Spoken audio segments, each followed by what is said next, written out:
अस्सलामुअलैकुम। क्या इसके नावल पे आप सबको वेलकम। एक खूबसूरत नावल पेश कर रहे हैं जिसका नाम है रात के बाद। नावल की राइटर हैं जुमर नईम अजर। चलिए चलते हैं नावल की जानिब। कहाँ जाने की तैयारी है? अम्मा बेधड़क ज़ईम के कमरे में घुस आईं। ज़ईम के हाथ अपने बालों पर टिके रह गए जिन्हें वो हाथों से संवार रहा था, जबकि सिल्वर सैंडल के स्टेप बनकर थी। सोहबा के पूरे वजूद में लर्जिश दौड़ गई। इसे अम्मा से पहले दिन से ही खौफ आने लगा था। इनके लहजे में दबदबा था, आंखों से रौब छलकता था। इसीलिए तो कभी इनसे नज़र मिलाकर बात ना करती थी। इनके गुमसुम रहने पर अम्मा दोबारा अपने अंदाज में गोया हुई। तुम दोनों से मैंने कुछ पूछा है? मेरे आते ही सांप सूंघ गया है। अभी तो टट्टे लग रहे थे यहाँ। सोहबा ने मदद तलब नज़रों से ज़ईम को देखा। आखिर वही हिम्मत करके बोला, वो अम्मा बताया तो था आपको, आज सुबह की खाला की तरफ हमारी दावत है। देखो लड़की, ये रोज़ रोज़ मैके जाना मुझे बिल्कुल पसंद नहीं। अम्मा डायरेक्ट इससे मुखातिब हुई। सोहबा को हसरत ही रही कि अम्मा कभी लड़की के बजाय बेटी कहकर बुला लें या नहीं तो फिर नाम लेकर ही पुकार लें। इनके इस तरह कहने में भी अजीब सी हकारत होती थी। इस घर में और भी 2 बहुएं हैं। कभी इनको देखा कि यूं आने बहाने से मैके के चक्कर लगाती फिरें। अब वो क्या कहती कि इन 2 बहुओं की शादियों को 8 और 6 साल का अरसा हो चुका है, जबकि इसकी शादी को मुश्किल से 6 हफ्ते हुए थे। दोनों बहुएं महीने में 3-4 बार बारी बारी 2-1 रोज़ के लिए ज़रूर जाती थीं। सोबा ड्रेसिंग टेबल के आगे स्टूल पर बैठी सोचती रह गई। बहुत खाली दावतें, अब घर की तरफ भी ध्यान दो। तुम्हारा सुगड़ापा मैं भी तो देखूं, या सारा सलीका मैके के लिए ही था? अम्मा बात करते वक्त ज़रा ना सोचती थी कि अगले के दिल पर इनकी बातों का क्या असर होगा। इसका मैके में था ही कौन? सिर्फ 2 भाई जिन्होंने बेहद लाड प्यार से इसे पाला था।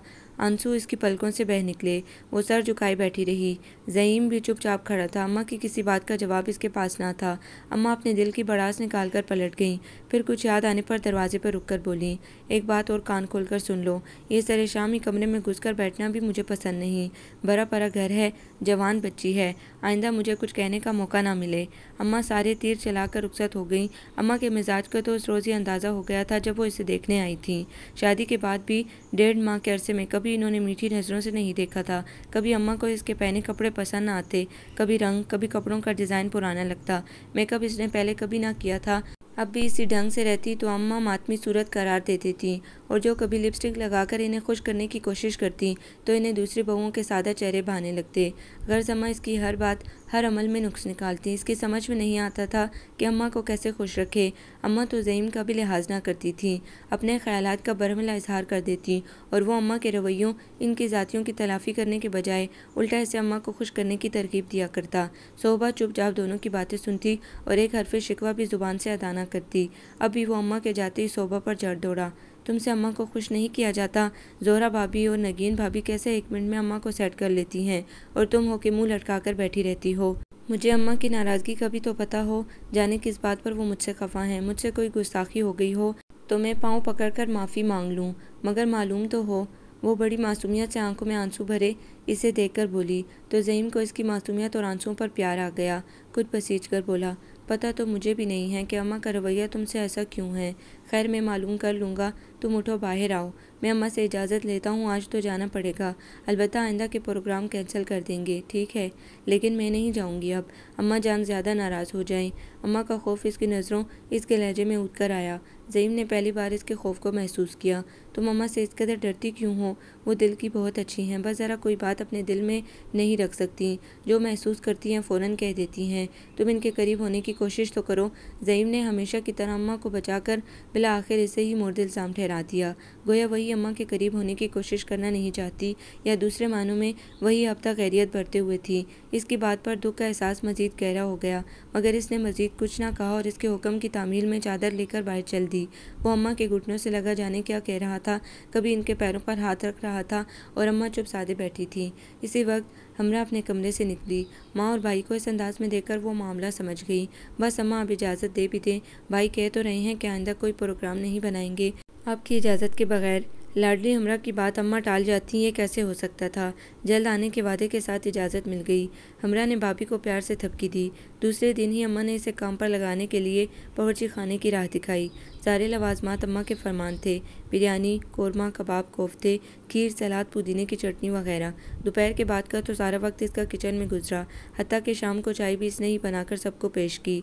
हमरा ने 1-2 बार आकर मदद की पेशकश की तो इसी दम अम्मा आन वारिद हुई और सर पर खड़े इम्तिहानों का हवा इसे दिखाया।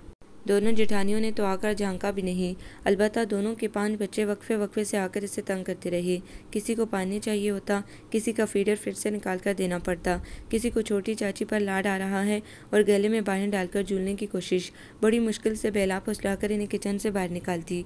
सब कुछ तैयार करके बिरयानी का मसाला बनाकर वो बाहर आ गई। इसका ख्याल था कुछ देर बाद चावल दम दे देगी। वो सीधी अम्मा के पास आ गई। कल का अम्मा का दिया लेक्चर अच्छी तरह ज़हन नशीन था। ज़हीम भी आ चुका था और अम्मा के पास ही बैठा था। सब कुछ तैयार हो गया? जी अम्मा जान, बिरयानी मगरिब की नमाज के बाद दम दूंगी। हाँ ठीक है, अब जाओ ज़रा ढंग के कपड़े पहनना, सादिया आती होगी अपने बच्चों को लेकर। खाला सादिया आ रही हैं और आपने हमें बताया ही नहीं। इसके दिल की बात ज़ईम और हमरा ने कह दी। लो सुनो, अब तुम्हें क्या बताती, क्या वो पहले कभी नहीं आई जो तुम हैरान हो रहे हो? अम्मा को इनकी मुदाखलत पसंद ना आई। आती तो हैं मगर पहले कभी इत्तला देकर नहीं आती, हमेशा अचानक ही आती हैं। हमरा वाहिद हस्ती थी जो अम्मा से वजाहतें तलब कर लिया करती थी। मैंने इसे ख़ास तौर पर बुलवाया है। कहती थी जिस दिन ज़ईम की दुल्हन का हाथ खाने में डलवाओ मुझे ज़रूर बुलाना। बड़ी धूमें सुनी हैं कि ज़ईम की दुल्हन के हाथ में बड़ा जायका है, सो मैंने कहा आ जाओ बीबी, इसके हाथ का जायका तुम भी चख लो। अम्मा बात किसी भी ढंग से कर रही हों, अपने लहजे की काट को कंट्रोल ना कर सकती थी। ज़ईम अम्मा के रवैयों और लहजों से आगाह था, बल्कि आदी हो गया था, सो आराम से उठ गया। अम्मा मैं थोड़ा आराम करूँगा, खाला सादिया आ जाएं तो बुलवा लीजिएगा। इसने एक नज़र अम्मा के करीब बैठी थकी मांदी सोफा पर डालकर अम्मा को देखा। ये कोई आराम का वक्त है? दोनों वक्त मिल रहे हैं, चलते दरिया तक रुक जाते हैं। अल्लाह की बंदगी में झुकने का वक्त है और तुम चले हो आराम करने। प्लीज़ अम्मा सिर्फ थोड़ी देर। सच आज ऑफिस में बहुत काम था, सर उठाने की फुर्सत नहीं मिली। अभी तो मगरिब की नमाज में आधा घंटा है। इसने अम्मा की मिन्नत की। भाई समझाना मेरा फ़र्ज़ है, बाकी अपने अमालों के खुद जिम्मेदार हो। लड़की तुम क्या मुरझाई बैठी हो, जाकर नहा लो, ताज़ा दम हो जाओगी। दोपहर से किचन में घुसी हुई हो। पहली बार अम्मा के लहजे में अपनायत मिली तो वह एकदम खिल उठी। अम्मा जान मैं कौन से कपड़े पहनूं? अम्मा की आदत से वाकिफ़ हो चुकी थी कि अगर इनके पसंद के कपड़े ना पहने तो दोबारा बदलने का ऑर्डर देंगी, इसलिए पहले ही इनसे पूछ लिया। अब सारी ज़िंदगी मुझसे पूछोगी? कुछ अपनी अकल भी इस्तेमाल कर लिया करो, नहीं तो वो जो तुम्हें बांध कर लाया है इसी से पूछ लिया करो, इसकी भी कोई पसंद होगी। अम्मा जान आप जैसा मशवरा वो कहाँ दे सकते हैं, आपकी पसंद बहुत अच्छी है। पहली बार इसने नगीन और ज़ोहरा भाभी वाला अंदाज़ अपनाया। अरे नहीं, इसकी भी पसंद बहुत अच्छी है। इसे लगा अम्मा ने इसकी अच्छाई का एतराफ़ किया हो, आखिर वो भी ज़ईम की पसंद थी। वैसे भी खाओ मन बाता और पहनो सजन भाता। जाओ अब तैयार हो जाओ। अम्मा के लहजे में कुछ नरमी आ गई थी। दोनों बहुएं भी अपने कमरों से निकल कर आ गईं। शोभा को देखकर आपस में कोई इशारा किया, फिर हंस दी। इसे लगा वो इसका मजाक उड़ा रही हैं। वो होंग पनी इनके ठट्टों को सुनती रही। अरे जाओ ना, हमारा देवर बेचैनी से इंतज़ार कर रहा होगा। नगीन ने इसे आगे धकेला। इनका मतलब समझकर वो झीम गई, बल्कि शर्मिंदा होकर कहने लगी मैं तैयार होकर नमाज़ पढ़ूंगी। जवाब में वो फिर हंस दी। हमरा ने इनके कहकों से जच होकर इसे कमरे की राह दिखाई। जाए ना भाभी, अभी आपको तैयार भी होना है। और वो परेशान होकर अपने कमरे में आ गई। दोनों जेठानियों का रवैया इसके साथ अजीब था। दोनों जब इकट्ठी होती तो मिलकर इसका मजाक उड़ाती। कम अज़ कम इसे तो यही लगता। नज़रों नज़रों में इशारेबाजी होती, इस पर फिक्रें उछालती, खुला मजाक करती। जो इसे मायूब लगता फिर इसके चीमने शर्माने पर कहके लगाकर खूब हंसती। जहाँ अकेली मिलती इससे बड़ी हमदर्दी जताती, अपनी बेलाग मोहब्बत का इजहार करती, अपने बच्चों की लगावटें बताती, इसके सामने इसके लाए जहेज़ की तारीफ़ करती। गर्ज वो इनके मायनी खेज़ रवैयों से आजिज़ आ गई थी। ज़िंदगी के 20-21 साल इसने सादा मिजाज लोगों और सादा माहौल में गुजारे थे। बचपन में ही माँ की मौत और फिर ज़रा होश संभालने पर बाप की वफ़ात ने इसे न सिर्फ एहसास बना दिया था, बल्कि इन दो मोहब्बतों की कमी इसके अंदर कहीं जज्ब हो गई थी।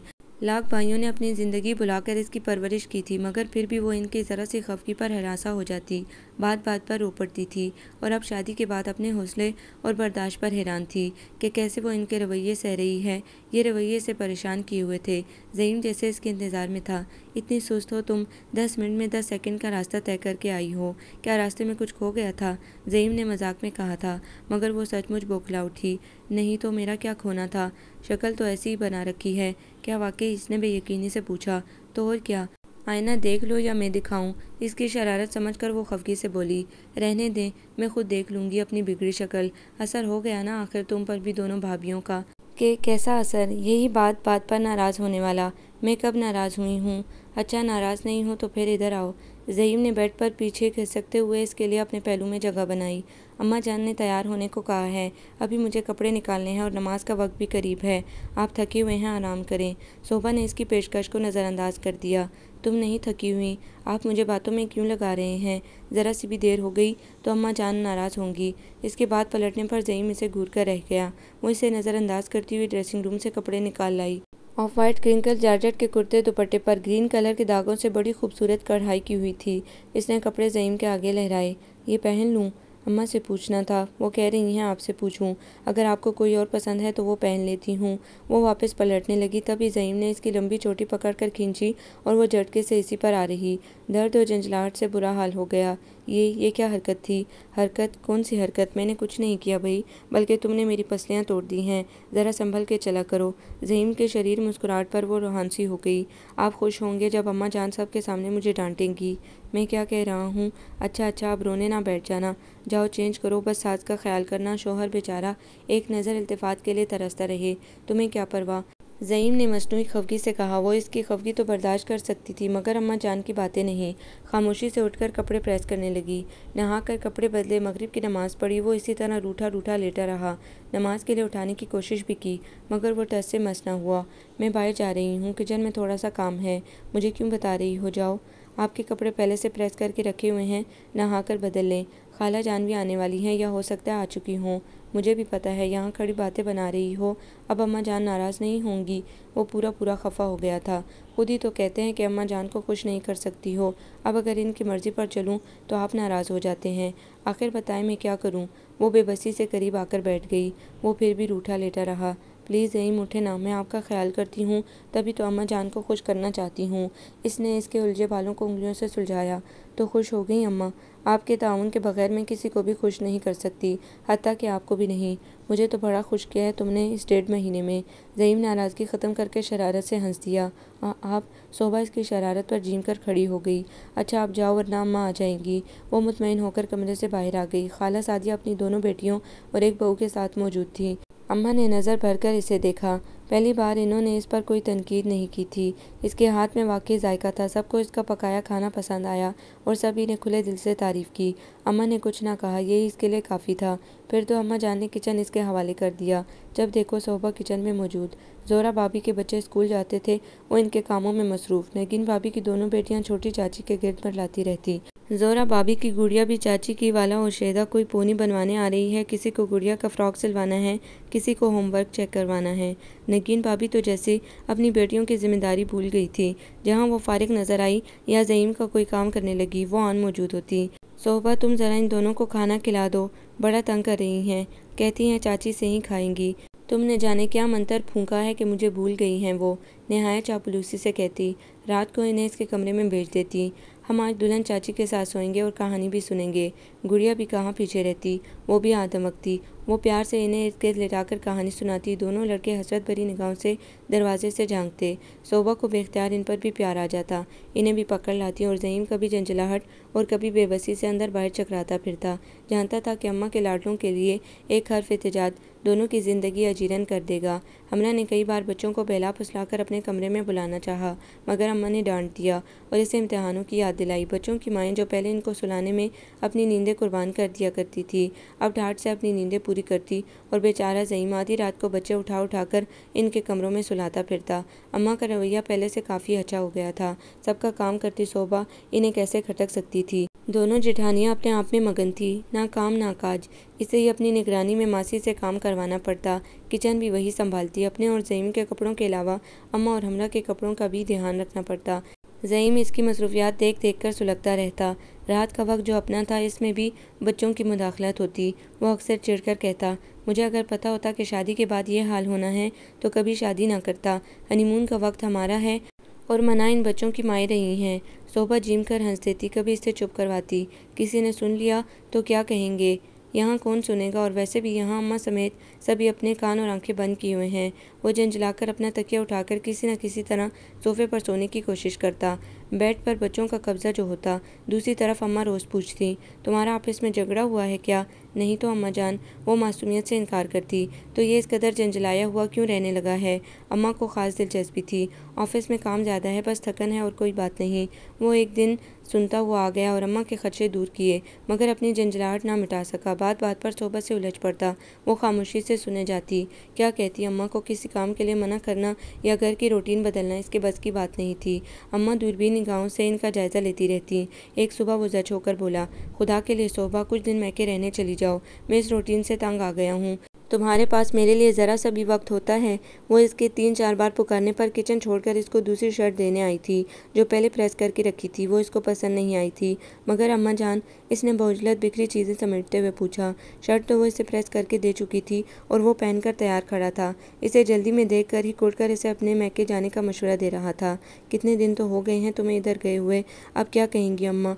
कल हसीब भी ऑफिस आया था, तुम्हारे न आने का शिकवा कर रहा था और कह रहा था कि शादी के बाद एक रात भी वहाँ नहीं रही हो तुम। बैग तैयार करो, मैं अम्मा से बात करता हूँ। ऑफिस जाते हुए छोड़ जाऊँगा। लेकिन नगीन भाभी की तबीयत अच्छी नहीं है, ज़ोरा भाभी भी मैके गई हुई हैं, और फिर कौन है जो घर का काम करेगा? हमरा भी। निकाह तुमने मुझसे पढ़ाया है या नगीन भाभी से? जो मैं कह रहा हूँ वो करो। पहली बार ज़ईम सख्ती से बोला तो वो चुप रह गई। वो खुद भी तंग थी कि ज़ईम का मूड हर वक्त ऑफ रहने लगा था। मना मना कर थक जाती, मगर वो ना मानता। अम्मा की हुक्मदुली करती तो इनके अताब का निशाना बनती। इन्हें भी रह रहकर ज़ईम की मौजूदगी में काम याद आते। कभी तो रात को दरवाज़ा खटखटा कर अपनी मतलूबा अशिया दरियाफ्त करती। वो नींद से मंदी आंखें लिए बाहर निकलती। कभी वो रात देर तक इसे अपने कमरे में बिठाए रखती। बच्चों को पहलाने के बाद अम्मा जान की टांगें दबाना भी फ़र्ज़ बन गया था। दिन भर की थकन और इन इजाफी कामों के बाद ज़ईम के लिए वक्त ही न बचता। वो भी इज़हार नाराज़गी के तौर पर इसके फारिग होकर आते ही करवट बदल कर सो जाता या फिर पोज करता। ज़ईम बाहर अम्मा से उलझ रहा था। 3-4 दिन की बात है। आखिर इसके भाइयों का भी हक है इस पर। इनका दिल भी चाहता है कि इनकी बहन इसके पास आकर रहे।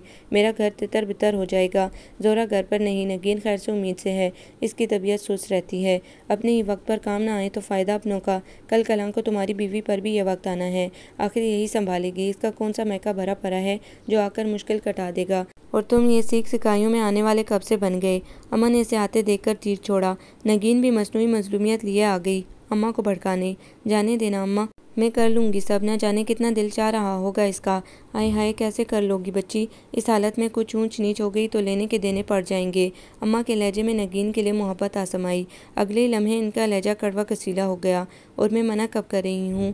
चली जाए, इसके बगैर भी तो चलता था घर। सभी कहते थे गैरों से लड़की ला रही हो, घर का शिराजा बिखर जाएगा।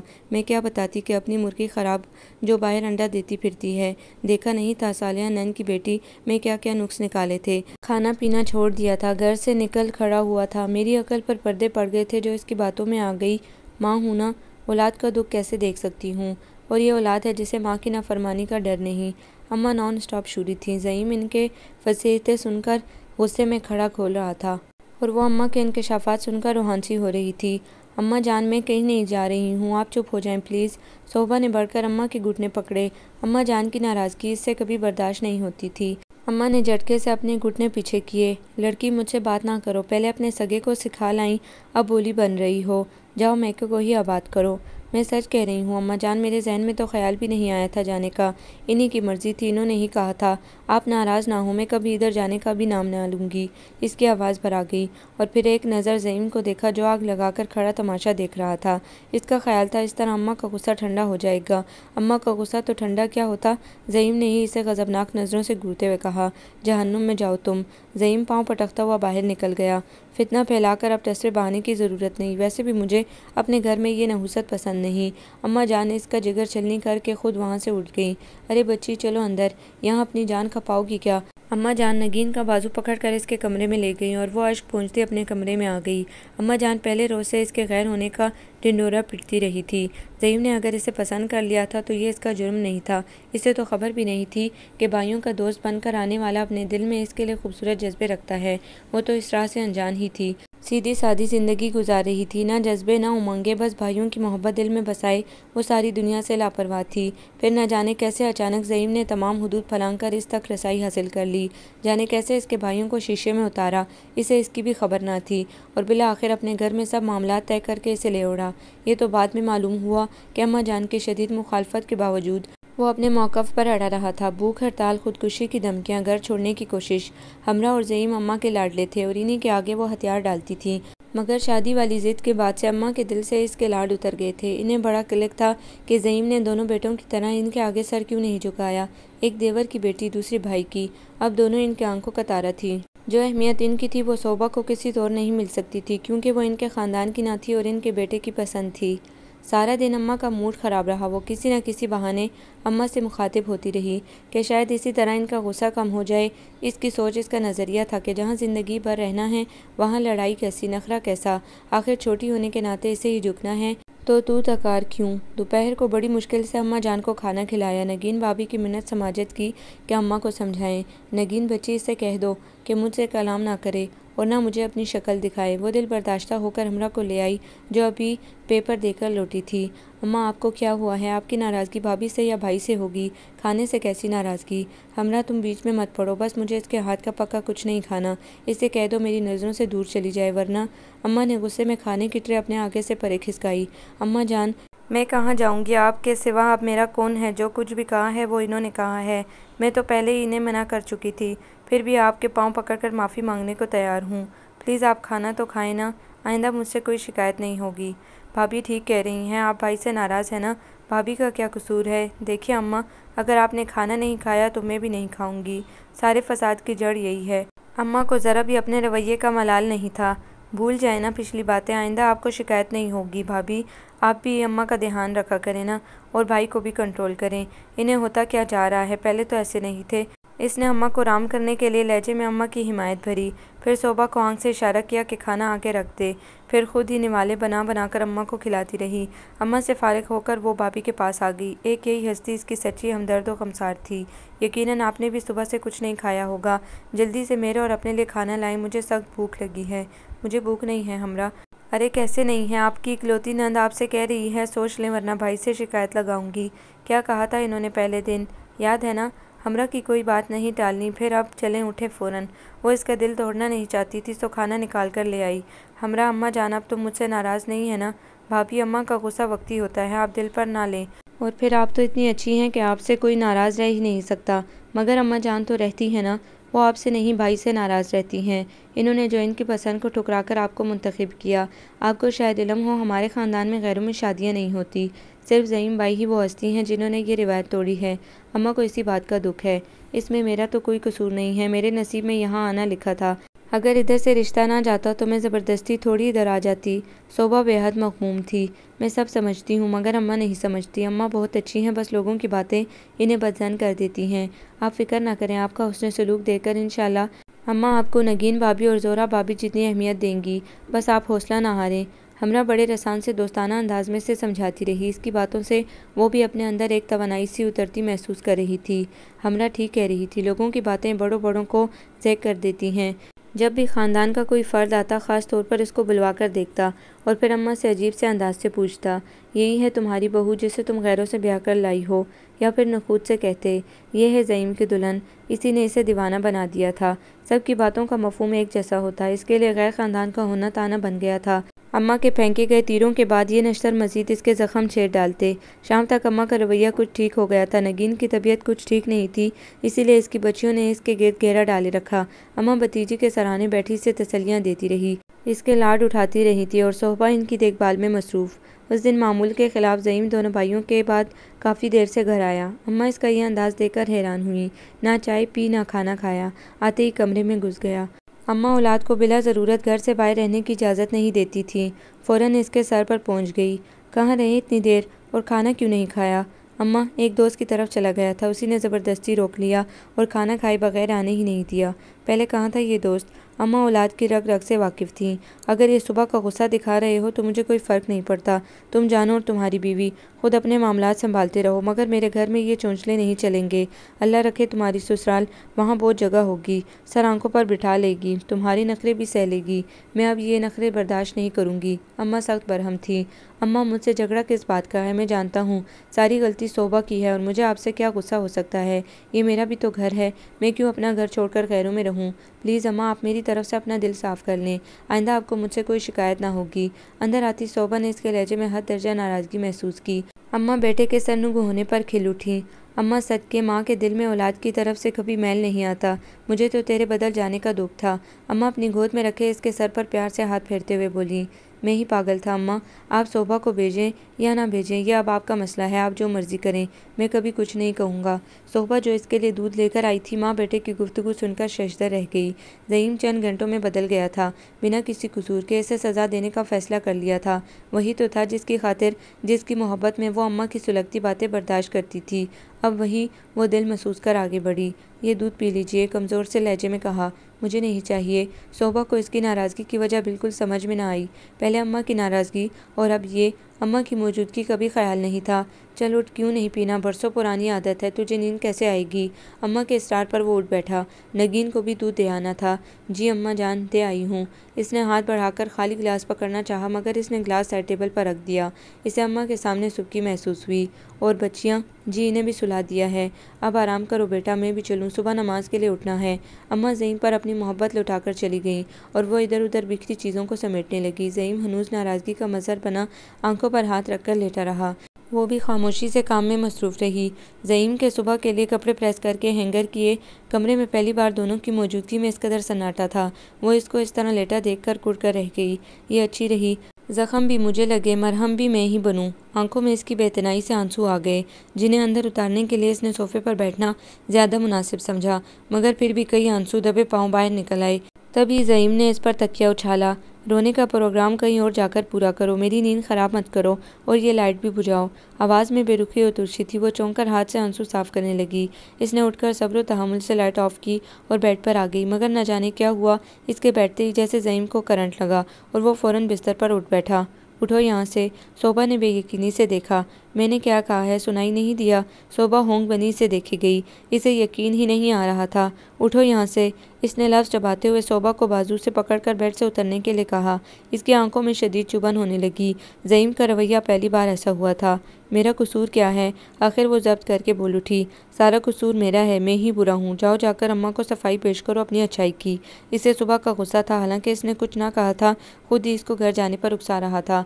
वो भी क्या करती, अम्मा की दिल चीरने वाली बातों से दिल बर्दाश्ता होकर इसने हकीकत बता दी थी, ताकि अम्मा का गुस्सा ठंडा हो जाए। अम्मा की नज़रों में तो फिर भी इसकी कोई वक़्त ना हुई थी। मैंने क्या कहा था? अम्मा जान तो खुद ही नाराज़ हो रही थी। मैं कब कह रहा हूँ तुमने कुछ कहा था? तुम्हारे मुंह में तो ज़ुबान ही नहीं है, मैं ही सब कुछ कहता हूँ। शोभा हैरान नज़रों से देखे गई। ये सब ज़हीम इससे कह रहा था, जिसकी कमगोई पर इसे शिकायत हुआ करती थी। आज ज़रा सी वज़ाहत पर बदगुमान हो गया था। हाँ, ये होती है औरत की औकात। ज़रा सी बदगुमानी पर कमरे से ही निकाला जा रहा है। अपने मतलब पर दुनिया से टकराने वाले मर्द का ज़र्फ बस इतना ही होता है। शोभा ने लब भींचकर अपनी सिसकी रोकी। तुम मुझे सुकून से सोने नहीं दोगी? मैं इस वक्त कहाँ जाऊँ? सब लोग क्या समझेंगे? बिला आखिर वो आंसू को ना रोक सकी। मैं कुछ नहीं जानता, तुम जाओगी या मैं ही घर से चला जाऊँ? खुदा के लिए ज़हीम, कुछ भी सलूक कर लें, मगर इस तरह इस वक्त कमरे से जाने के लिए तो ना कहें। सारे घर में मेरा तमाशा बन जाएगा। मैं इधर सोफे पर सो जाती हूँ।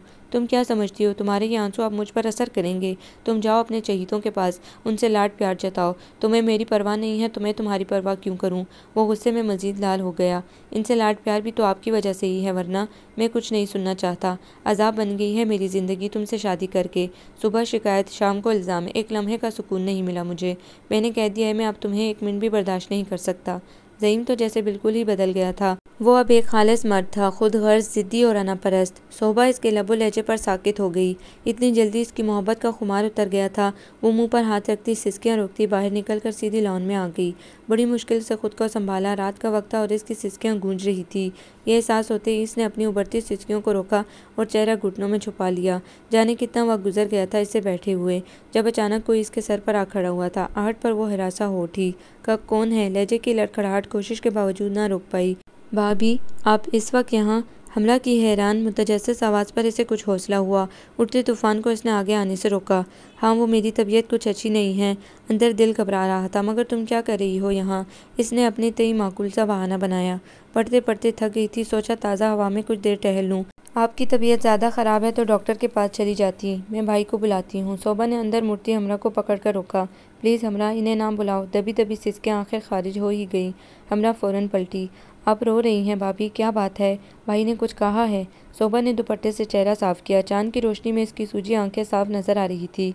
कब से बैठी हैं यहाँ? कोई बात नहीं है तो उठे चले अंदर, आराम करें। चलकर दिन में भी आप पलक झपक कर नहीं देती। हाँ जाती हूँ, तुम चलो आराम करो चलकर, सुबह पेपर होगा तुम्हारा। शोभा ने इसे टालना चाहा।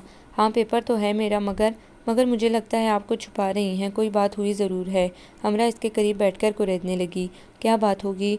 हुई भी थी तो तुमने ठीक करवा दी। अम्मा जान राज़ी हो गई। शोभा ने ज़बरदस्ती मुस्कुराने की कोशिश की मगर दिल का कर्ब छुपा ना सकी। आपकी तबीयत मुझे वाकई अच्छी नहीं लग रही। चलें उठे, मैं आपको कमरे तक छोड़ आऊँ। हमरा ने इसे बाजू से पकड़कर उठाया। शोभा कश्मकश का शिकार थी कि कदम आगे बढ़ाए या नहीं। इसको वहीं जमा देखकर हमरा बहुत कुछ समझ गई। सच सच बताएं, भाई से लड़ाई हुई है? तुमसे किसने कहा? शोभा ने खुद को नॉर्मल किया। आपने कभी झूठ नहीं बोला, मगर आज मैंने तुमसे क्या झूठ बोला? और फिर मियाँ बीवी के आपस की बात होती ही तुम नहीं समझोगी, अभी बच्ची हो। इतनी भी बच्ची नहीं हूँ, और ये आपस की बातें क्या इस कदर उलाती हैं? हमरा ने बेयकीनी से देखा। छोटी मोटी लड़ाई तो हो ही जाती है कभी ना कभी, मगर क्या इस किस्म की कि शौहर बीवी को कमरे से बाहर निकाल दे। हमरा वो कुछ देर तो सदमे से बोल ही ना सकी। वो जिस बात से डर रही थी वो हो ही गई। इसका तमाशा बनना ही था। मैं सुबह के लिए आपसे आपका ब्लैक दुपट्टा लेने आई थी, मगर भाई की गुस्से भरी आवाज़ पर मैं दरवाजे पर ही रुक गई। वो आपको जाने के लिए कह रहे थे। फिर मैंने काफ़ी इंतज़ार किया कि शायद भाई आपको मनाकर ले जाएं, मगर लगता है वो तो सख्त गुस्से में हैं और आप यूं हलकान हो रही हैं। वो बेख्तियार हमरा से लिपट गई। मेरा इसमें कोई कसूर नहीं है। हमरा, खुदा के लिए किसी से कुछ ना कहना, तुम्हें अम्मा जान की कसम। भाभी आप कैसी बातें कर रही हैं? आप कसम ना भी देती तब भी मैं किसी को क्यों बताती? और फिर क्या मैं नहीं जानती कि भाई का गुस्सा शायद रात भर का हो? आप बेफिक्र रहें, चलिए आएँ, आज आप मेरे कमरे में सोएं। आए ना। वो हाथ पकड़कर अपने कमरे में ले गई। इसने सारी रात सोते जागते आंखों में काटी। हर आहट पर इसे गुमान होता कि शायद ज़ईम आया हो, मगर इसका ये भरम भी टूट गया। वो मामूल के मुताबिक सुबह हमरा के कमरे से निकल आई। दिल की खलिश मिटाने को इसने अपने कमरे का दरवाज़ा धकेल कर देखा कि शायद ज़ईम ने खुला छोड़ रखा हो, मगर कमरा अंदर से लॉक था। दिल महसूस कर वो अपने मामूल के कामों में लग गई। ज़ईम बेबुनियाद गुस्से की लपेट में आ चुका था। रोज़ रोज़ के अम्मा के एतराज़ात, रोक टोक, पाबंदियाँ इसे चिड़चिड़ा बनाने के अवामिल थे। शोभा के घर में बढ़ती मसरूफियात और इससे तगाफुल वो बर्दाश्त नहीं कर पाया था, इसीलिए तैश में इंतहाई कदम उठा चुका था और इसके लिए खुद को हक बजानिब समझ रहा था। शोभा की मजबूरी और बेबसी और हैसियत को यकसर नज़रअंदाज करके ऑफिस जाने के लिए वो आज पहली बार लेट हुआ। भागम भाग तैयार हुआ, नाश्ता भी खड़े खड़े किया। ये क्या तरीका है, बैठकर नाश्ता करो, अम्मा देर हो रही है मुझे। इसने चाय का कप लबों से लगाया, मगर चाय के गर्म होने के सबब कप वापस पटका। सब नाश्ता कर चुके थे। शोभा ने सिर्फ इसके लिए ही मेज़ पर नाश्ता रखा था। अम्मा अलबत्ता अभी तक मेज़ पर मौजूद थी। वो चाय रखकर पलटने लगी थी कि अम्मा ने इसे रोक लिया। तुमने आज ज़ईम को वक्त पर नहीं उठाया? कैसे अफरा तफरी में खा रहा है वो अम्मा जान? इसके जवाब देने से पहले वो उठ खड़ा हुआ। अच्छा अम्मा, खुदा हाफिज़, देर हो रही है। चाय का आधा कप वहीं पड़ा रह गया। लो देखो कैसा हवा के घोड़े पर सवार गया है। अम्मा मुतज्जिब से जाता देखती रहीं। शादी के बाद पहली बार इसने यूं अफरा तफरी मचाई थी। जाने से पहले बहाने से शोभा के पीछे किचन में भी ना गया। अम्मा ने खोजती नज़रें शोभा पर मरकूज कर दी। इसकी बोझल आंखें तो वह सुबह से ही देख रही थी। अम्मा के कुछ कुरेदने से पहले वो बर्तन उठाकर किचन में चली गई। दिन अपने मामूल के मुताबिक गुजर गया। शाम को ज़ोहरा भाभी बच्चों समेत आ गई। अब शोभा को एक और फिक्र लाहक हो गई। इसकी अजीब सी कैफियत हो रही थी। वो जानती थी ज़ोहरा भाभी 1 मिनट में सारा मामला भांप लेंगी। वो तो वैसे भी इन दोनों को अपनी नज़रों में रखती थी। अब इसे मज़ीद ख़तरा था। लड़ाई झगड़ा तो शौहर बीवी में होता है, मगर इस तरह कमरे से बेदखल कर देना, इसका दिमाग सुन होने लगा। वो अच्छी तरह जानती थी कि ये बात किसी को भी घर में मालूम हो गई तो इसकी हैसियत 2 कौड़ी की भी नहीं रहेगी। शौहर के दिल से उतरी हुई औरत ससुराल वालों की नज़रों में भी नहीं समाती।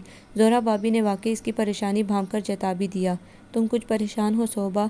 क्या ज़ईम ने कुछ कह दिया है? इस वक्त इसने खुद को मुश्किल से संभाला। तुम्हारी परेशान सूरत और हुलिया तो यही कह रहा है।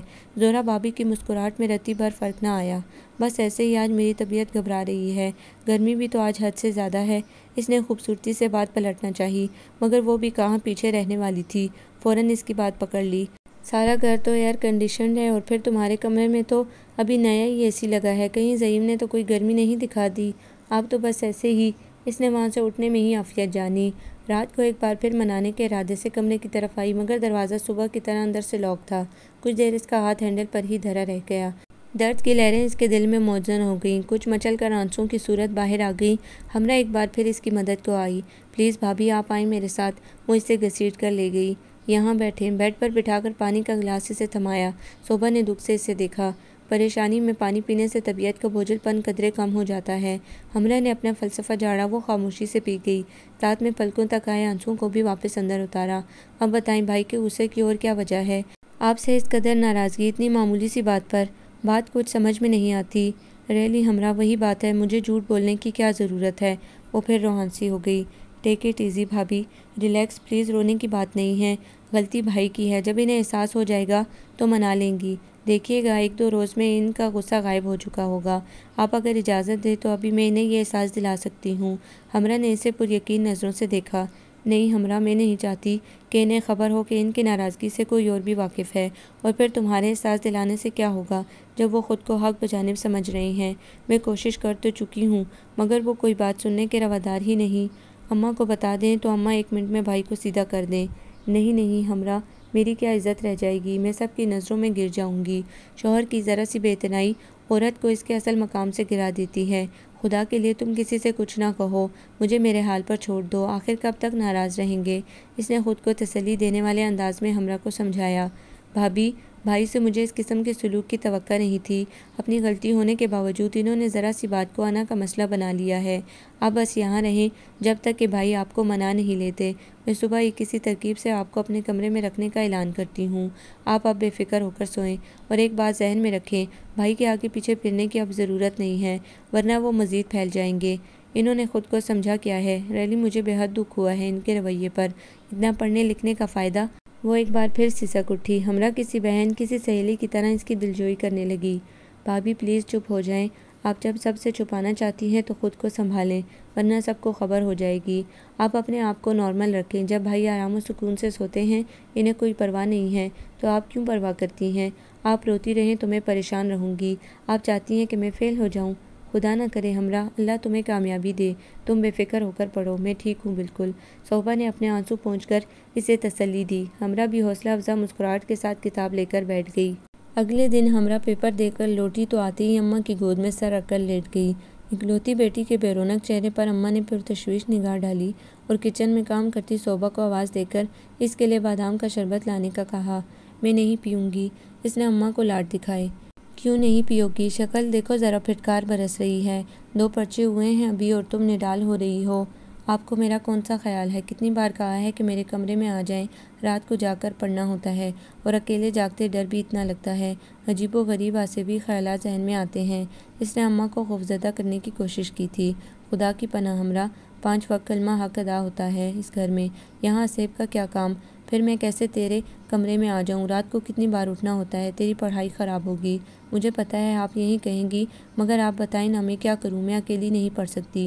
मुझे खौफ आता है। कम से कम कमरे में कोई तो मौजूद हो। अम्मा सदके। अम्मा इसकी सहमी शक्ल पर वारी सदके हो गई। मैं शोभा से कहती हूँ रात को तुम्हारे कमरे में सो जाया करेगी। कुछ दिनों की तो बात है।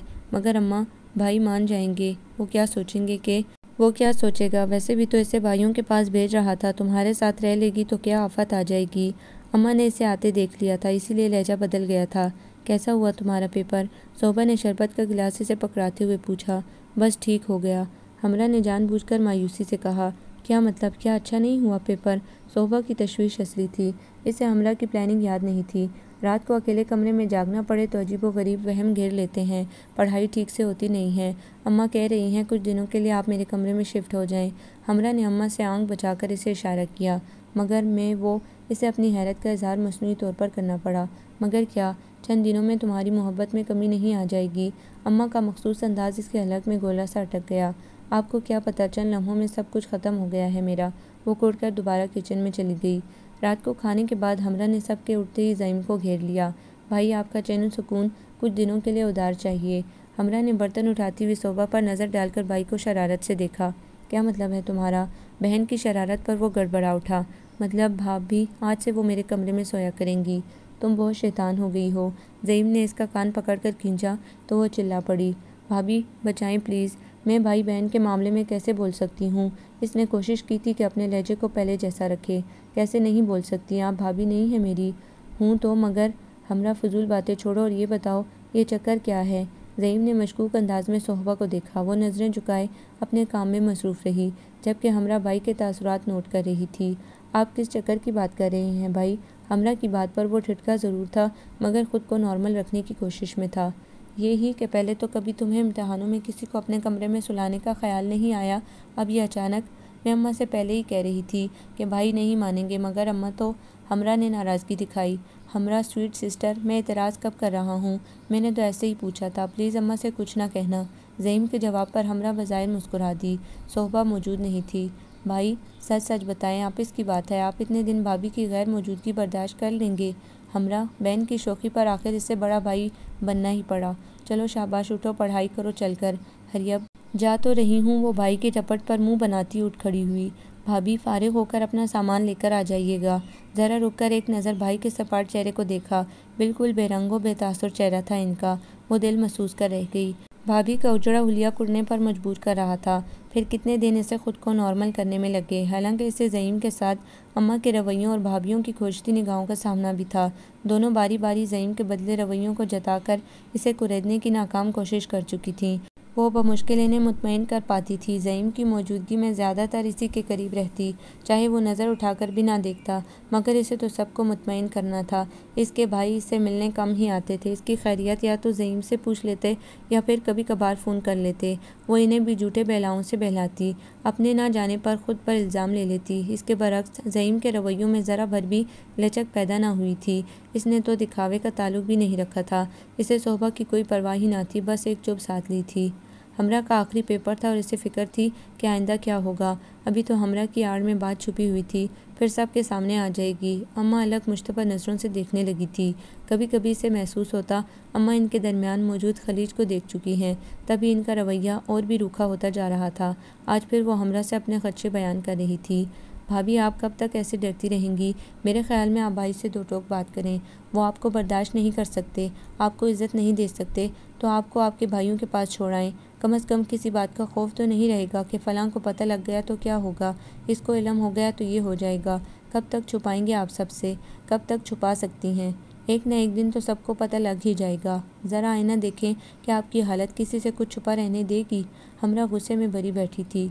भाई के रवैयों की वक्ती जज्बातियत समझ रही थी, मगर वो तो पूरी ढिठाई से अपनी ज़िद पर अड़ा हुआ था। इसके इम्तिहानों का अरसा इतना कम भी ना था कि इसे सोचने का मौका भी ना मिला हो। इसे अपनी ज़ातियों का एहसास भी ना हुआ। अच्छी मर्दानगी थी कि बीवी के ज़रा से सच बोलने पर ना सिर्फ कमरे से निकाल बाहर किया था, बल्कि ऐसी लातौलुकी इख्तियार की कि बीवी अकेली अपने नाकर्दा जुर्म की सज़ा भुगत रही थी। सबकी तीखी नज़रें, तल्ख बातें बर्दाश्त कर रही थी। देखो हमरा, अगर मैं भी भड़क जाऊं तो घर टूट जाएगा। मैं नहीं चाहती मेरी वजह से कोई बात हो या मेरे कहे का वो कुछ और मतलब निकालें। कम से कम अपना हक तो इस्तेमाल करें ना। क्या आप में इतनी हिम्मत नहीं कि इनकी ज़्यादती का जवाब मांग सकें? तो फिर मुझे इजाज़त दे दें, मैं ख़ुद भाई से बात करती हूँ। क्यों इन्होंने बात का बतंगड़ बना लिया है? हमरा, जब इन्हें खुद एहसास नहीं, इसने आंसू अंदर उतारे, तो एहसास दिलाए ना। चलें उठें, आज आ रही पार। अंदाज़ा तो हो वो क्या चाहते हैं, या हो सकता है सुधर गए हों, मेरे एग्ज़ाम्स ख़त्म होने के इंतज़ार में हों कि मैं खुद ही छोड़ जाऊँगी। हमरा प्लीज़, ये इतना आसान नहीं है। सोहबा ने हाथ छुड़ाना चाहा। आखिरी चांस, इसके बाद जो मैंने सोचा है ना, तो भाई को सीधा करके छोड़ना है। हमरा ज़बरदस्ती घसीट कर इसे कमरे के दरवाजे तक ले आई। इसके पूरे वजूद में अजीब सी लर्जिश थी। दरवाज़ा हस्बे मामूल अंदर से बंद था। डेक चल रहा था, गाने की मदम आवाज़ आ रही थी। हमरा ने ज़ोरदार अंदाज में दरवाजे पर दस्तक दी। कुछ देर बाद वो दरवाज़ा खोलकर खड़ा था। लहजे में झंझलाहट थी। हमरा के साथ शोभा को देखकर इसके लिए ज़ब्त करना मुश्किल हो गया था। क्या बात है हमरा, तुम्हें चैन नहीं है इस वक्त भी? आपका चैन मेरे पास अमानत था, वही लौटाने आई हूँ भाई। ये चैन तुम हमेशा के लिए रख लो और प्लीज़ मुझे सुकून से सोने दो। रोज़ाना ऑफिस से लेट हो जाता हूँ।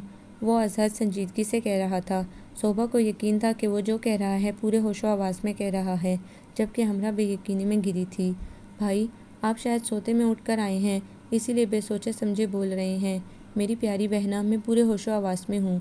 मुझे कोई ज़रूरत नहीं है मोहतरमा की। अगर तुम्हारी ज़रूरत पूरी हो गई है तो अम्मा या नगीन भाभी को ज़रूरत होगी, वहीं जाकर छोड़ाओ। शोभा इसके लफ्ज़ों की काट पर सर झुकाकर आंसू ज़ब्त करने लगी। हमरा के सामने इस इज़्ज़त अफ़ज़ाई पर इसका दिल चाह रहा था ज़मीन फटे और वो इसमें समा जाए।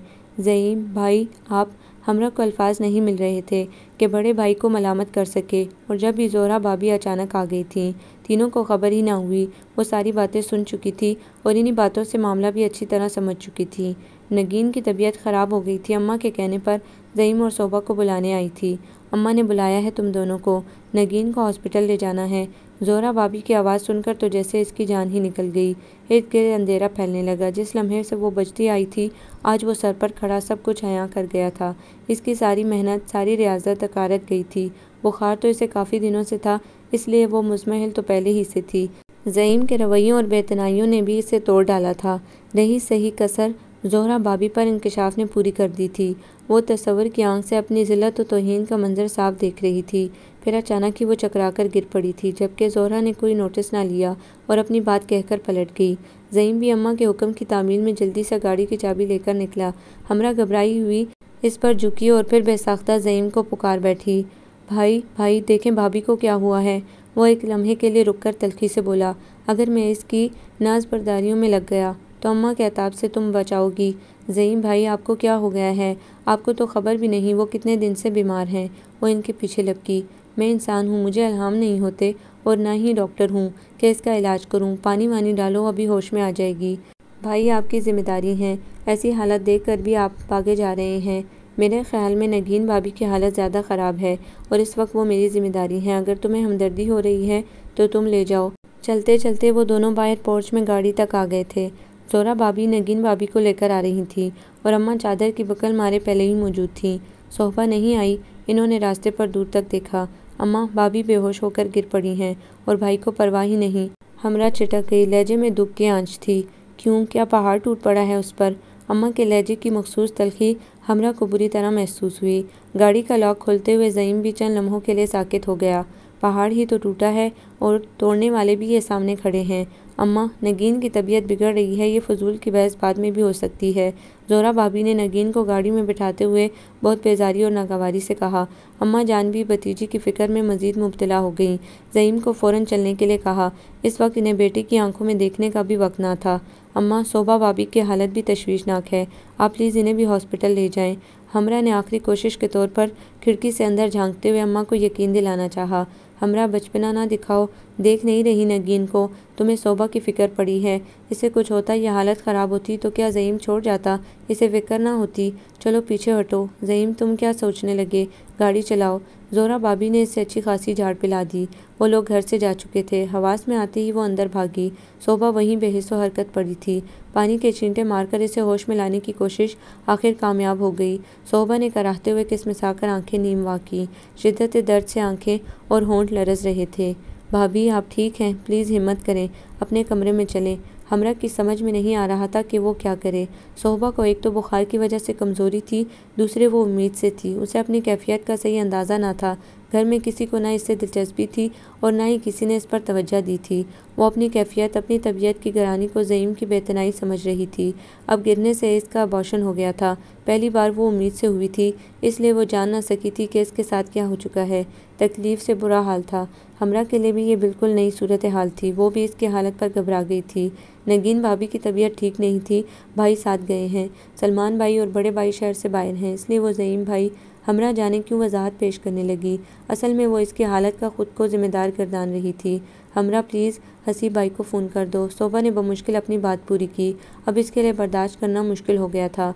हमरा फ़ौरन फ़ोन की तरफ भागी। जाने क्या कहकर इन्हें जल्द आने के लिए कहा। फिर शोभा को आकर सहारा देकर उठाना चाहा, मगर इससे उठना मुश्किल था।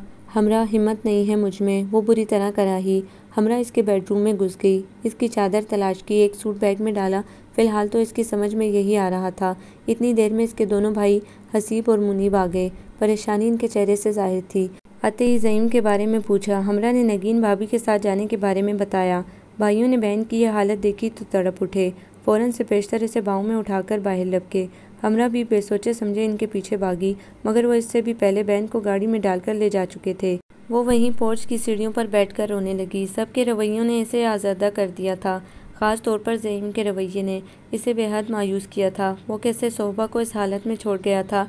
इसने शोभा के चकरा कर गिरने का भी कोई नोटिस नहीं लिया था, जबकि दोनों बड़े भाई तो अपनी बीवियों की ज़रा सी बीमारी में ऐसी तिमरदारी करते कि जैसे खुदा न ख्वास्ता किसी संगीन बीमारी में मुब्तला हों।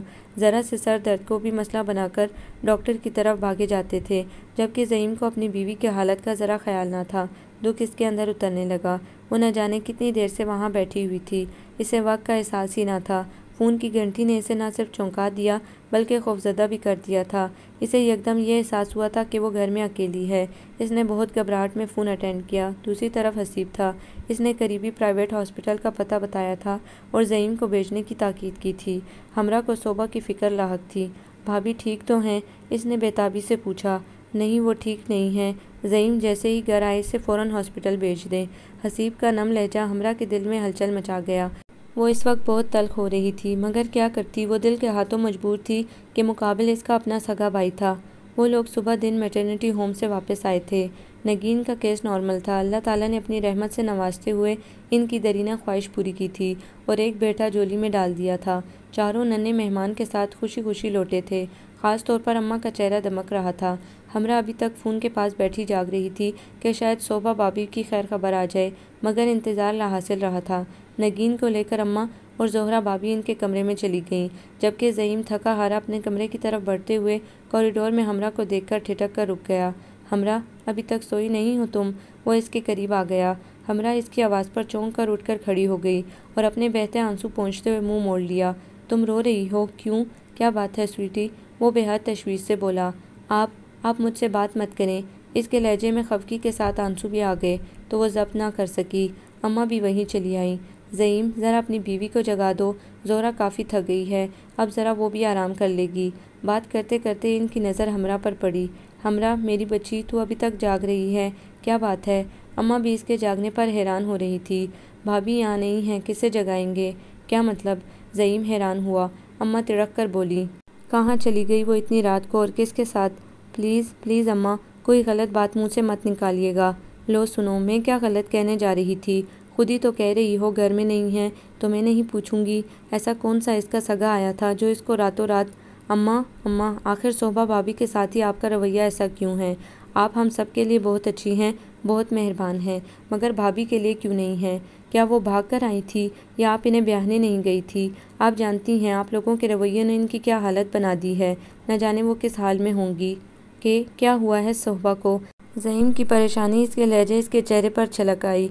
ये आप पूछ रहे हैं? इन्हें इन हालों में पहुंचाकर आपने अपनी तरफ से तो इन्हें मारने में कोई कसर ना छोड़ी, मगर ये भूल गए कि अभी इनके भाई जिंदा हैं।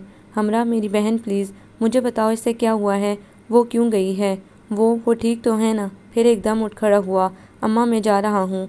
बहन सामने बुखार में फिनक रही है, इसका कुछ ख्याल नहीं, और बीवी की ज़रूरत पूरी करने जा रहे हो जो बहाने से घर से चली गई। हमरा भाई के चेहरे पर हिज़्नो मलाल देखकर पसीज गई। मैं ठीक हूँ अम्मा, आप भाई को जाने दें। सोबा भाभी की हालत सीरियस है।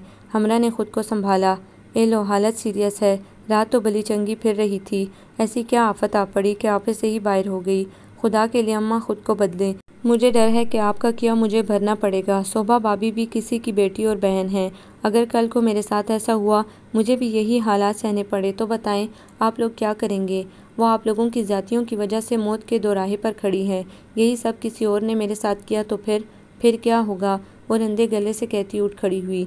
टेलीफोन के करीब पड़ी डायरी पर लिखे हॉस्पिटल के एड्रेस को फाड़ कर ज़ईम की तरफ बढ़ाया। अगर सुबह को कुछ हो गया तो मैं भी शायद जिंदा ना रह सकूं। वो ज़ेरे लब बड़बड़ाया। खुदा की पनाह मांग बच्चे, पागल हो गया है। इसके संगीन लहजे पर अम्मा की ममता फड़फड़ाई। पागल तो मैं पहले हो गया था, जो आपकी बातों का असर लेकर इसके साथ ज्यादतियाँ करता रहा। मैंने कौन से ऐसे तीर चला दिए थे जो तुमने इस पर ज्यादतियाँ की? आपके रवैये तीरों से कम नहीं है अम्मा। मैं रोज़ रोज़ के झगड़ों से तंग आ गया था। आप हर रोज़ कोई ना कोई नया एतराज़ निकाल लेती थी और मैं आपको जानते हुए भी हक बजानिब समझता रहा। इसे इल्ज़ाम देता रहा कि वो ही आपका दिल जीतने की कोशिश नहीं करती, खुद को आपके प्यार का हकदार ना बना सकी। हालांकि अम्मा, मैं देखता था कि वो आपको खुश रखने के लिए क्या क्या जतन करती थी। आपकी नाजायज़ बातों पर भी सर झुका देती थी, मगर आपने कभी इसे सराहा ही नहीं। आप इससे मुतमईन ना हुई तो मैंने खुद कोशिश की। इससे सरजनिश करता रहा, सिर्फ आपके लिए अम्मा, सिर्फ आपकी खुशी के लिए।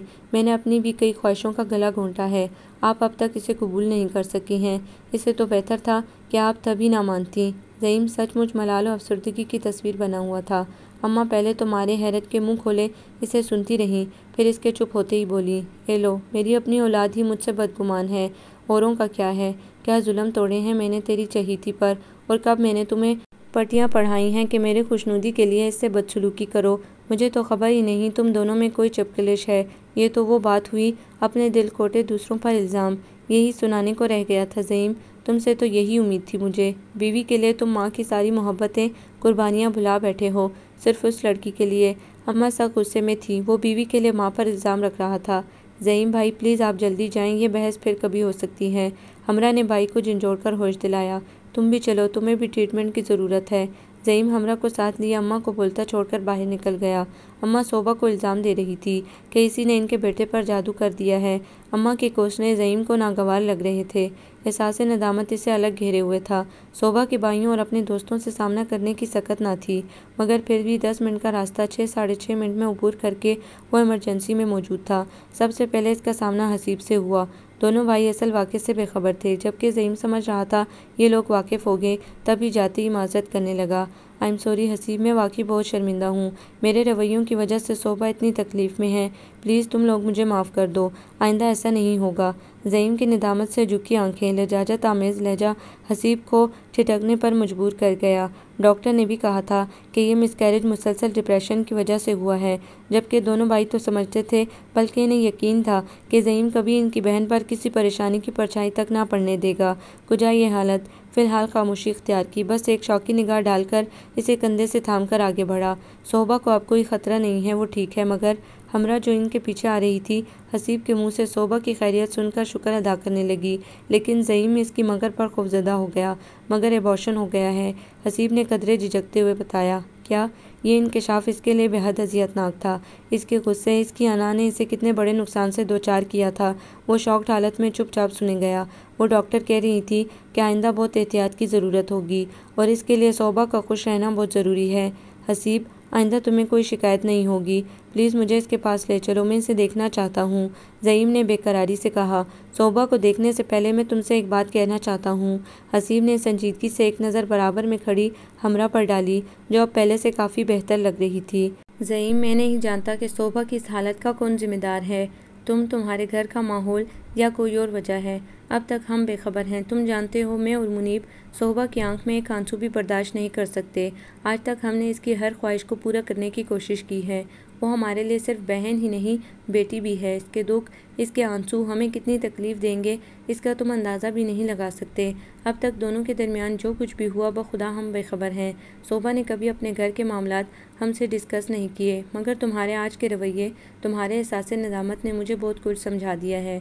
अब तक जो हुआ इससे बुलाया जा सकता है, मगर आइंदा ऐसा ना हो, वरना हसीब बहन की मोहब्बत में आबदीदा होने के बावजूद पुरज़म था। मुझे और शर्मिंदा ना करो हसीब, मैं पहले ही अपने किए पर पेशेमान हूँ।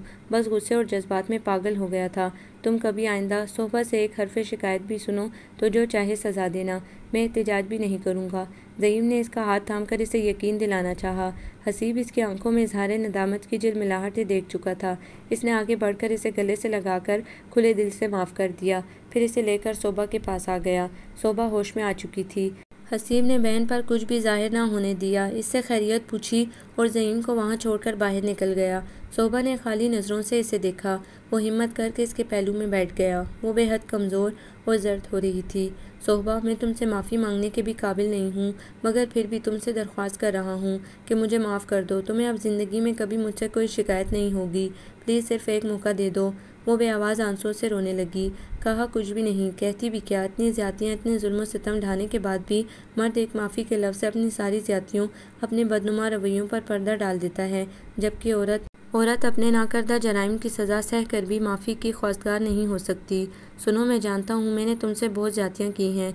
मुझे एतराफ़ है कि मैंने तुमसे बहुत गलत रवैया रवा रखा है। मैं क्या करता, अम्मा ने हालात ही ऐसे पैदा कर दिए थे जिसने मुझे पागल बना दिया। अम्मा के रवैयों, अम्मा की ज़्यादतियों का तुमसे बदला लेता रहा और ख़ुद भी जलता रहा। यही मेरी सबसे बड़ी गलती थी। मैं अम्मा को जानता था, फिर भी अब ऐसा नहीं होगा, कभी नहीं होगा। ज़ईम ने इसके बहते आंसू अपने हाथ से साफ़ किए तो वो मज़ीद फूट फूट कर रो दी। कचौके लगाता एहसास आखिर इसके लबों पर आ ही गया। आपने तो अपनी सफाई पेश कर दी और बड़ी ज़िम्मा भी हो गए। मैं किस मुंह से इन सब के सामने जाऊंगी? मेरी इज्जत इनकी नज़रों में कुछ भी नहीं रही। मैं कैसे सह पाऊंगी ज़ोहरा भाभी, नगीन भाभी और अम्मा जान की नज़रों और लफ्ज़ों के तीर? किसी की मजाल नहीं जो अब कोई तुम्हें कुछ कह सके। ज़ईम के पुरज़म इरादे और पुख्ता लहजे में से अपनी ज़ात की ढाल का एहसास दिया। और अगर तुम वापस नहीं जाना चाहती तो कहीं अलग घर का इंतज़ाम भी कर सकता हूँ। तुम्हें मज़ीद घुट घुट कर जीने की ज़रूरत नहीं है। ज़हीम ने एक लम्हे में ही फैसला कर लिया था। वो हर सूरत अपने किए की तलाफ़ी करना चाहता था। शोभा ने हैरान होकर इसे देखा। शोभा ने कभी नहीं चाहा था और ना कभी सोचा था कि एक भरा पड़ा घर होने के बावजूद वो अपना अलग से घर बसाएगी। वो तो ऐसे घर की चाह में ही आंखें बंद करके इसके नाम से बनकर यहाँ तक आ गई थी। नहीं, मैंने ऐसा कभी नहीं चाहा कि अम्मा जान से अलग होकर रहा जाए। कम से कम अम्मा की ज़िंदगी में तो ऐसा नहीं हो सकता। मैं सब सह लूँगी, सारे दुख बर्दाश्त कर लूँगी, बस मेरे भाइयों को कुछ खबर ना हो, वरना सारे अजियतनाक दिन एक एक करके इसकी नज़रों में घूमने लगे। मगर क्या करती, वापसी के सिवा कोई चारा ना था। ज़हीम की आंखों में तशक्कुर, नदामत, खुशी के मिले जुले तासुरात थे। मैंने कहा ना, अब कुछ नहीं होगा, तुमने मुझे माफ़ कर दिया है ना। वो खामोशी से फिर रोने लगी। इससे पहले कि ज़हीम इसे चुप करवाता, डॉक्टर आ गई। ज़हीम इसके करीब खड़ा हो गया। डॉक्टर करीब आकर इसे प्यार से डांटने लगी। अब रोने की क्या बात है? अल्लाह ताला का शुक्र अदा करो कि तुम्हारी जान बच गई। बच्चे का क्या है, साल बाद फिर आ जाएगा। बस ज़रा खुद को डिप्रेशन से बचाना होगा। डिप्रेस क्यों रहती हो? हस्बैंड मिसबिहेव करता है या ससुराल वालों से वही रिवायती झगड़ा रहता है? डॉक्टर ने साथ साथ इसकी कलाई थामकर, इसकी नब्ज़ देखकर इसका टेम्परेचर भी जांचा। अब तुम ठीक हो, अपने घर जा सकती हो। इसका हस्बैंड कौन है? डॉक्टर ने कहने के साथ इससे फामिया नज़रों से ज़हीम को देखा। हसीब और हमरा भी वहीं आ गए थे। जी मैं हूँ, ज़हीम ने बड़ी शर्मिंदगी से बताया। सोहबा ने भाइयों को देखकर फ़ौरन आंखें साफ़ की। डॉक्टर ज़हीम से मुखातिब थी। आप इन्हें घर ले जाएं, ये मैं कुछ मेडिसिन लिख देती हूँ। ये कुछ अरसे तक बाकायदगी से इस्तेमाल करना होंगी और इनको डिप्रेशन से बचाना आपकी ड्यूटी है, वरना दवाइयाँ लिखते हुए डॉक्टर का एहतियात वाला लेक्चर जारी था। वो आइंदा दरपेश ख़तरात और मुश्किलात को तफसीली बयान कर रही थी। डॉक्टर के जाते ही नर्स और हमरा ने बढ़कर इसे उठने में मदद दी। फिर वो हमरा ही के सहारे पैदल चलकर बाहर तक आई। गाड़ी के करीब पहुंचकर हसीब ने कतई लहजे में कहा, हम सोहबा को ले जा रहे हैं, ठीक हो जाएगी तो आकर ले जाना। ज़हीम ने कदरे हैरान होकर देखा।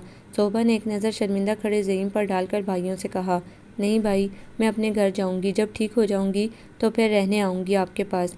इसके जवाब से दोनों भाइयों को शदीद मायूसी हुई। इन्हें तवक्का नहीं थी, जबकि ज़हीम के चेहरे पर आसूदा सी मुस्कुराहट लहरा उठी। सोहबा के जवाब में रज़ा और खुशी शामिल थी। सोहबा, वहाँ तुम्हारी देखभाल कौन करेगा? आखिर हसीब बोल उठा। सोहबा महसूस कर रही थी कि भाई को इसके हालात का कुछ न कुछ इल्म हो गया है। इसने बहुत आहिस्तगी से भाइयों से कहा, कोई ना कोई तो करेगा ही।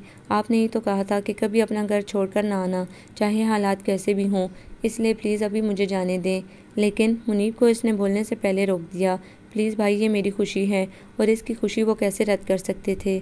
इसे बाहों के घेरे में लेकर बारी बारी दोनों ने इसकी पेशानी चूमी, फिर ज़हीम को थपथपाया। चलने से पहले इसे अपना ख्याल रखने की कितनी ताकीदें की। ज़हीम को हसीब दूसरी तरफ ले जाकर कहने लगा, प्लीज़ ज़हीम, इसे खुश रखना। तुम जानते हो हमारा इसके सिवा कोई नहीं है। इसके लिए हम अपनी ज़िंदगी भी कुर्बान कर सकते हैं। मैं वादा कर चुका हूँ, सोहबा को खुश रखना ही अब मेरी पहली तरजीह है। मेरी तरफ से अब कभी कोई कोताही, कोई गलती नहीं होगी। मैं अब कभी तुम्हें शिकायत का मौका नहीं दूंगा। ज़हीम ने भरपूर तरीके से इसकी तसल्ली करा दी। सोहबा बदिक्कत गाड़ी में बैठी थी। वो आंखें मूंदे खुद को सब्र और हौसले की तलकीन कर रही थी। गाड़ी घर की तरफ जाती सड़क पर रवां दवां थी। हमरा की आवाज़ पर इसने चौंक कर आंखें खोल दी। भाभी, आपको फ़िलहाल अपने भाइयों के साथ चले जाना चाहिए था। आपको अम्मा की आदत और रवैयों का अच्छी तरह इल्म है। हमरा अम्मा के जिक्र पर पेशमानी से बोली। इसके कानों में अभी तक अम्मा के कोसने गूंज रहे थे। हमरा, मैं नहीं चाहती कि मेरे भाइयों को मेरी ज़रा सी तकलीफ़ की भी खबर हो, वरना वो मुझे कभी भी यहाँ ना रहने देंगे। और फिर जब अम्मा जान के रवैये ऐसे ही हैं, वो कभी बदलेंगी ही नहीं। वो मुझे कभी दिल से क्या जहन से भी कबूल नहीं करेंगी। और सबसे बढ़कर जब मुझे रहना ही इसी घर में है तो मैं अपने भाइयों को क्यों परेशान करूं, इन्हें क्यों दुख दूं? जब मैं सह सकती हूं तो फिर। इसका लहजा दुख में भीगा था। सोहबा, अब अम्मा को अपने रवैये, अपना सलूक बदलना होगा, वरना फिर मुझे तुम्हारी मुखालफत के बावजूद अपने फ़ैसले पर अमल करना पड़ेगा। तुमने बहुत सह लिया, बहुत दुख झेल लिए, मज़ीद नहीं। मैं तुम्हें खुशियाँ देने के लिए लाया था, तुम्हें पल पल मरने नहीं दूंगा। मैं पहले ही अपने किए पर शर्मिंदा हूँ और नुकसान भी उठा चुका हूँ, मगर अब नहीं। ज़हीम के लबो लहजे में पहली बार वो बात थी जिसकी तमन्ना इसे उसी वक्त से थी जब अम्मा ने इसे सबके सामने बेवकत कर दिया था। अभी भी ज़्यादा वक्त नहीं गुजरा था। सोहबा ने अपने अंदर तवानाइयाँ उतरती महसूस की, एकदम ही जैसे वो हल्की फुल्की हो गई थी। इसे बस यही एहसास तो चाहिए था, ज़हीम की ज़ात का साहिबान जो इसे बेआसरा ना होने देता, इसके इरादों की ताकत जो इसे कमज़ोर ना होने देती, इसकी मोहब्बत की हरारत जो इसे मरने ना देती। बस यही तो तमन्ना थी। अब वो सारे तूफ़ान का डट कर मुकाबला कर सकती थी। आपको ये नावल कैसा लगा कमेंट्स में अपनी राय ज़रूर दें। हमारे चैनल को लाइक करें, सब्सक्राइब करें, शेयर करें।